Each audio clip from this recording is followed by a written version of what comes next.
বৃহস্পতিবার রাজধানীর গুলশানে অবসরপ্রাপ্ত সামরিক কর্মকর্তাদের সঙ্গে মতবিনিময় সভায় ভার্চুয়ালি যুক্ত হন বিএনপির ভারপ্রাপ্ত চেয়ারম্যান তারেক রহমান। এ সময় এক সামরিক কর্মকর্তাকে সভায় দেখতে পেয়ে অতীতের ভুল বোঝাবুঝির জন্য প্রকাশ্যে ক্ষমা চান তিনি। আমি অনেকদিন চেষ্টা করেছি আপনাকে রিচ করার জন্য, একটু এক্সপ্রেস মাই অ্যাপোলজি।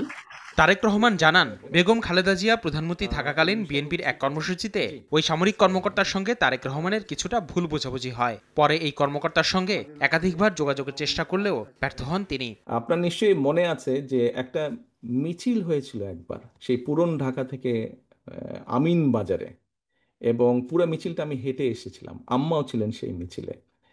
তো সেই মিছিলে আহ, অনেক ভিড় হট্টগোল। আপনি আমাকে একটা কোনো কিছু বলেছিলেন, আই এম ভেরি সরি, আমি সেদিন আপনার সাথে একটু রুড ব্যবহার করেছিলাম কোনো বিভিন্ন সব কিছু মিলে। I am very sorry for that. আমি অনেক দিন চেষ্টা করেছি আপনাকে রিচ করার জন্য, একটু এক্সপ্রেস মাই অ্যাপোলজি, আমি সুযোগ পাইনি, আজকে সুযোগ পেয়েছি। I am really sorry for that. আপনার কাছে কৃতজ্ঞ থাকবো, আপনি যেটা বলেছেন। Thank you very much, I remember it. সভায় তারেক রহমান বলেন, আওয়ামী লীগের শাসনামলে নানা ষড়যন্ত্রে বিএনপির সঙ্গে সামরিক বাহিনীর দূরত্ব তৈরি হয়েছিল, কিন্তু অসুস্থতা নিয়েও সশস্ত্র বাহিনী দিবসের অনুষ্ঠানে বেগম জিয়ার যোগ দেয়াকে সামরিক বাহিনীর প্রতি বিএনপির আন্তরিকতা ও ভালোবাসার প্রকাশ বলে মন্তব্য করেন তিনি।